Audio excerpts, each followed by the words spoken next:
Okay, elephant in the room. I just cut my hair like 2 weeks ago. I know it's kind of long still, but that's just me. But prior to that, I haven't cut it in like maybe a year and a half. And when I was shooting this episode, I was like, okay, maybe I'll look a little cleaner if I tie it back. And so I did that. But then, you put the headphones on, instantly Princess Leia. It is what it is. Let's move on. I don't wear headphones in these anymore, as you can see. But thank you so much for coming back, checking out another episode. Lots of good feedback on the first one. Randomly, a couple hundred views, which is like a couple hundred more than I thought I would get. So that's cool. Thank you so much. Today's guest is my dude, Alex Joe. He is that guy that we talk about in the first episode for like 30 minutes. So if you're curious about him, who he was, you're welcome. Here you go. But yeah, I was a little nervous. This guy's an actor. Like, what am I going to say? What is he going to say? Is he going to like me? I don't know. But also, this was my first time doing this. So you can see I'm kind of like in my head a little bit. I'm like thinking a lot more than I'm speaking, which I feel like in life is probably the way to go. But for purposes of entertainment, I think I should probably just say what's on my mind. It's just get canceled. It's fine. It's not a big deal. Yeah, but thanks for checking it out. Here's the episode. See you next week. Bye.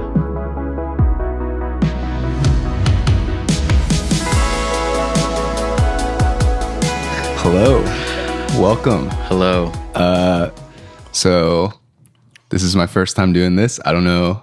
I feel like I'm not going to release this one first, but you're the first guest I'm having on here. This is also my very first podcast interview, so amazing. Yeah, you probably picked the most boring person to interview. That's not true at all. You have many interesting qualities about yourself. I'm the most uninteresting person, man. So apologies if this podcast is extremely boring. Anyways, my name is Johnny. I don't know. I don't really have like a through line, but I kind of want to make this just a show about friendship.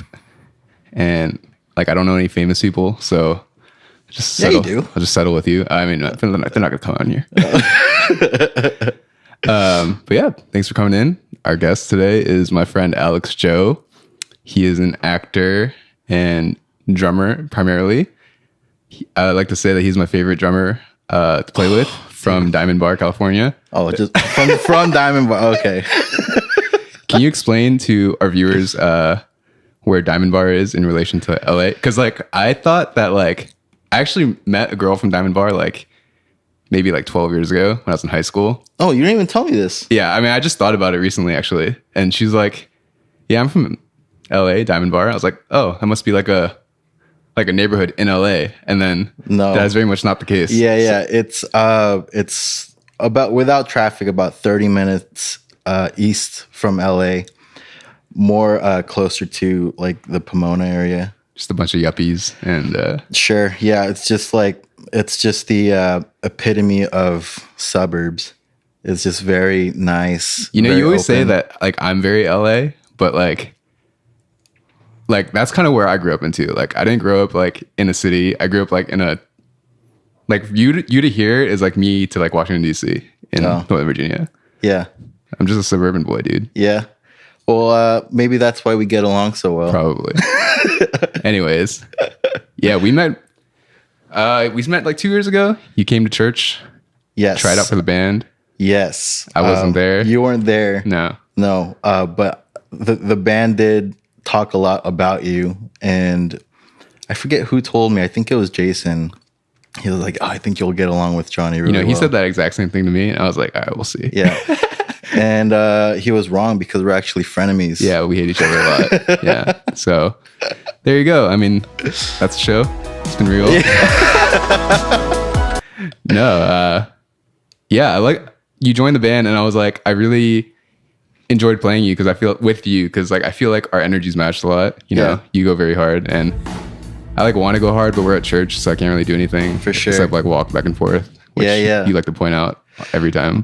I think we don't have the exact same tastes in music, but we both like that clean sound. Totally. Like we both like pop, but like we still have like our different interests, but I think that's like our common ground. And also, that alternative rock genre. Yeah, Paramore. Oh Yeah, yeah, we went to a Paramore show together in like 2018. Yeah. And that was one of the greatest shows of our lives. Cue the clip. I'm gonna Are you really playing? It's gonna play right now. Yeah, sweet. Yeah, so I didn't know this about. I actually got to know more about Johnny, or I didn't know who Johnny truly was until the Paramore concert. Like that's when his true colors came out, because he was always this very like very like stoic, like you can't really read the guy, and he's always like very calm and collected, and he's like very cool. And then thanks, man. Yeah. And then we both really enjoyed Paramore, so it was like, should we go to the concert? And we were like, yeah. So we went, and it was cool. And then when when they started playing Misery Business, Yo, he was going hard. He was just like, I was laughing because Misery Business is such a like a teen girl anthem, and I was like kind of looking back at Johnny. I was a teen girl once, man, dude. But he was like, I wanted to see Paramore for like 10 years before that, so it was just all the pent up energy. That was your first time? That was my first time seeing them. Oh, I didn't know that either. And then like, I think like, yeah, I don't know. I just like I was really into it, and like, I was too. Yeah. I was just You're I was equally so stoked. Yeah. Yeah. For sure. I think for me, when I get excited, I don't show it outwardly because I'm just so amazed. I'm like, oh my gosh, I'm watching Paramore. Yeah, no, right I just go all in. I've only ever been like that though, at like 2 shows. What was like, the other one? John Mayer. Of course, we share a love of John Mayer also, which is weird because Alex is a drummer. So I'm like, why do we care about anything? I just love his musicianship. And John Mayer introduced me a lot to some of my favorite drummers, like Steve Jordan. Yeah. So a lot of my playing is influenced from him. Fair enough. But yeah, that's how we connected as musicians, and we've been playing a lot. Yeah, we have. I would say we obviously this year we haven't played a lot, but in the time that we were able to play together, we played a lot together. Yeah, we did. I was thinking on my way over here, we didn't know each other for that long. Yeah. But like, surprisingly, we do have a lot of memories. Like, I totally forgot about the Paramore concert, to be honest. There's just so many things. I was like, oh my gosh, yeah. And then, we've served at some like retreats. Church retreats. Jesus Life. Yeah, man. Yeah. And even like, all the times in like the green room and just like, church stuff. Dude, I miss the green room, man. I know. I feel like that's something that like a very small subsection of the world would understand, but like the green room at a church that has multiple services. Yeah. Like just sitting back there and like eating donuts, drinking coffee. Yeah. On our phones, talking about life. It's the life. It was so good. It's the vibe. It was so good. Oh man. That's an end of an era. Yeah. Anyways. So actually, when I moved to LA, like speaking of like church, I made a lot of friends at church, and like I made a lot of friends moving here like pretty fast, but like everyone I met was like 10 years older than me, like in their 30s, they had kids, they were married. Yeah. And so like, yeah, you were my first friend that was like within like a 3-4 year age range, still in our 20s at the time. Yeah. And yeah, that was cool. And but you came to LA, you made the trek out from Diamond Bar because you're an actor. Right. So my old church prior was going through like some major transitions. Our main pastor at the time had just basically like moved churches. So and like that caused like just like a chain reaction. Yeah, and in like our lives, like our churches are everything. Like the church that we go to, it's like a very large part of our social, circles, and like for sure. Like even outside of like going to like a Sunday service, it's like huge in our like social life. Yeah, exactly. So basically, I felt like the identity, like what I like my old family at my church was no longer like together, so I felt like it was a good time for me to maybe find something new. Peep the ice cream truck in the background. I was like, I thought it was your cell phone. Los Angeles Slings. All right. So yeah, I chose LA because I was just starting out as an actor, and I figured I'm gonna be around LA a lot, So Sure. I wanted to hopefully find some new friends, find a new family here, and that's how I met you. So And our I'm church glad just I did. happened to be a church that like, I mean, it's weird to say, but like, yeah, a lot of like actor, like This- notable people attended. Pretty notable Yeah. people. Should we name drop a No, few? it's not. It's weird. Yeah. I'm just kidding. Just kidding. Gonna have to. I don't know. Edit that out? We're keeping it in. We're keeping it in. Anyways, yeah, but like, I think that's like another level of how we connected too, because we were both just like grinding, like, and like Yeah. we. I mean, I was still relatively new to the area, still working out my career, still am, as are you. Yes. But yeah, and I think it was like nice. Like I think like I was saying earlier, like a lot of my friends are older and they like had careers and like, or they were like, kind of more stable. And I was just like always broke and like sometimes I remember. Yeah. yeah, like sometimes like I had like friends that we'd go out with and I'm like, dude, I can't hang with y'all, man. Yeah. I don't know if I can afford being your friend right now. Like, I mean, that's just like creative life. Like Yes. yeah. Absolutely. Man. Yeah. I can definitely relate to to that. Man. But thank God for unemployment. Yeah. Yeah, Oh yeah. yeah. 2020 coming in clutch. Yes. And it's so weird because like this year, like it hasn't been like so bad for me, and like in really any other way, like I feel like in a lot of ways, like I haven't really struggled financially this year, knock on wood so far. Yeah. And like I've had a lot of cool gigs, cool opportunities. I did a lot of cool stuff this year, even like right before the Rona hit. Yeah. And yet somehow it's like the worst year in history in our lifetime. I know exactly what you mean, bro. I feel the same way. Like, it's 2020.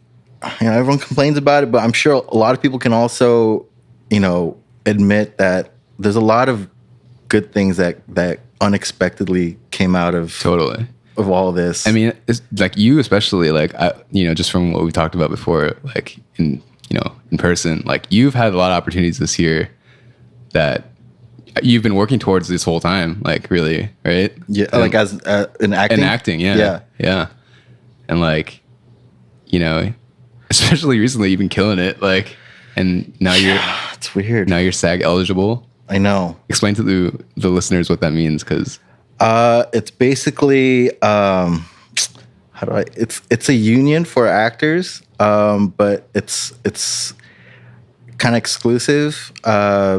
You have to basically there's a lot of different ways you can be SAG eligible. So Yeah.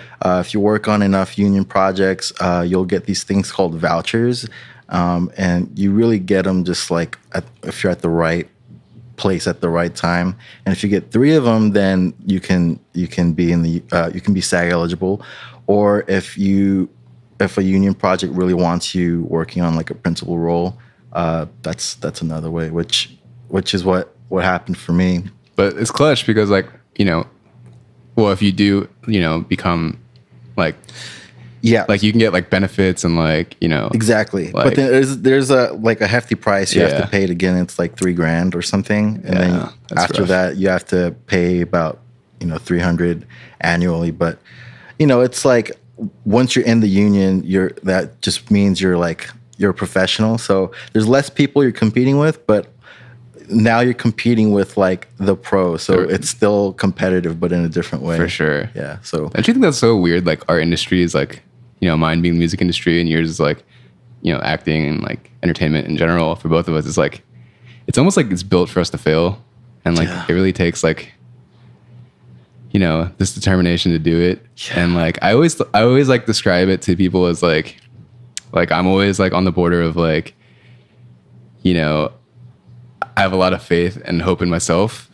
and you know, in God or whatever, but and it, just as much I'm equally delusional that, oh yeah, I can do this. So it's like, yeah, I have faith in myself that I can do this, but also like there's some delusion that I'm living in, like, oh yeah, I can do Maybe. this. Do you feel like, because I feel like entertainment, I don't know so much about music, but like I feel like for acting, like for me, it's not a matter of if, it's a matter of when. Sure. You don't feel that way? Well, for me, it's like that. Like I have this like this weird optimism where like I just like don't worry about it, and I think if I just keep doing it, like I'll get to where I want to be to some degree, and you know just keep working towards it. But like, I mean, I guess that makes sense though. Like, Yeah, I mean, either way, like if we just keep doing what we're doing, right, and like sure. keep working at it. How do you feel right now? I mean, I feel weird right now because, like, I mean, I'm sure by the time I put this out, like, people will know that, like, yeah, I'm like dipping out of LA. I'm like Joe Roganing out of here. Yeah, because like right now, for me as a music producer and like you know, person writing songs with people and stuff like that, it's like it doesn't make a lot of sense to live here right now in a time that I can't really meet new people, and even the people you do know, you're still kind of like sketched out to like hang out with and like try to do stuff with. So I mean, I know like now. In October, I mean, I don't know, like there's like a part of me that's like, yeah, people are coming out more and like doing stuff. And then, I mean, as we're recording this, like Donald Trump just got diagnosed with COVID and like, you know, and like, you know, a lot of things like that are like, so like, yeah, like, I mean, I don't think we should stop taking it seriously at this point, but like, Yeah, for sure. so for me, it's like, yeah, I feel good about my career still. Like I still had a great year, honestly, relative to my past like 4 years of living here. But it is like weird. I mean, it's just the times, man. It's just like this whole quarantining situation. That's like, it's just like a bump in the road for me. Like, I don't think of it as like, oh, I'm giving up or like, this is like the end of my life. But it's, I mean, it is sad, but it's like, Yeah, but you're not going to stop doing yeah, music. I can still, at this point, I can do what I'm doing in my room right here back home. Exactly. You know, or like anywhere in my car. I can live in my car and just make beats. I don't take you moving back to Virginia, if I'm allowed to say that. Yeah, it is Virginia. Okay. DC, man. It's, DC? No, Oh, I'm just okay. kidding. I'm just kidding. It's Virginia. Yeah. My bad. But yeah, I don't take that as like you giving up or anything. Like, you know, you're just adapting, and it's like, you know, financially the most logical thing Like, it to just do. makes so much sense because, like, the past, like, 6 months, I've just been sitting in my room just burning Yeah. a couple grand a month, you know? Right. Just, I'm doing nothing. I'm just, like, sitting there, like, watching YouTube videos and, like, I'll make, like, a beat and then that's the day. Yeah. Yeah, you can be doing that, you know, at home. Totally. And save that rent money. I know. Yeah, I feel you, man. Yeah, it is what it is. But yeah, no, I do feel good still. I still like, you know, I can't honestly complain.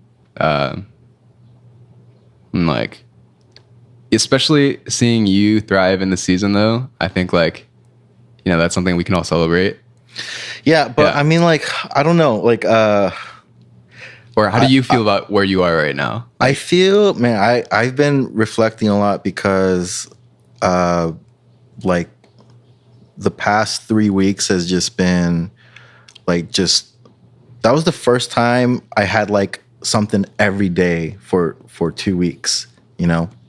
And then... Must be nice. I'm just kidding. Yeah, it was nice. I mean, but it was weird because I worked on a gig where the director was actually directing via FaceTime. Oh yeah, yeah. That was interesting. That's weird. Yeah. Yeah. And then, you know, part of me being busy too was each production required like me to take the COVID test and in like the location that they tell me to go. Yeah. So that was busy too, and I had like 3 or 4 different gigs, and yeah, so my nose is a little sore. I'm just exaggerating. Nice. They scratched your brain with those tests. Yeah. Yeah. Well, do they? Or, No, no. I mean, essentially. Oh, no. I was like, no, I don't think so. It was a joke, dude. It was a joke. I was like, is that what it feels like? Because it doesn't hurt.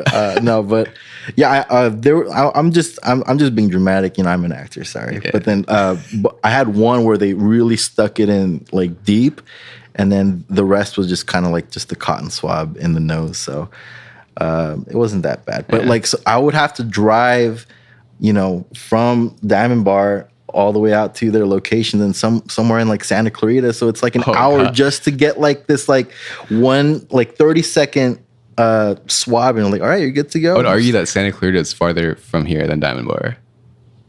Is it? Well, it takes me an hour From from Diamond Bar. Yeah, I mean, I think with traffic on a regular day, like, yeah, it's impossible. Like, Yeah.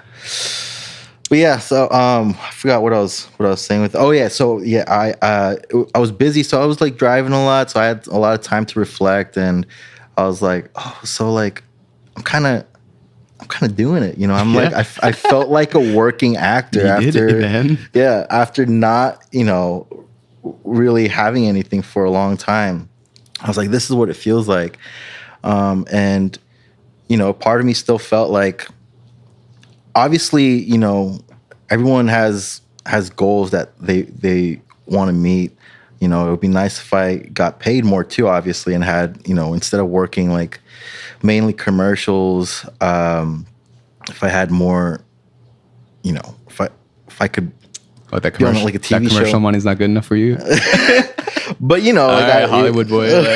Exactly. No, but yeah, so like I don't know. I was appreciative, and I had this moment where I was like, oh, like I guess I like made it. You know, like Yeah. this is what it feels like, and this is like the life. Like you'll have busy moments, and you'll have quiet moments. You know, Very true. so I was like really grateful, and that helped me kind of. That just kind of changed my mentality, and it kind of helps me in terms of like not getting depressed or like feeling feeling any doubt or anything like that. You know what I mean? Yeah, no, that's real. Yeah. Especially, dude, it's hard out there, man. It's so hard. Yeah, it's rough.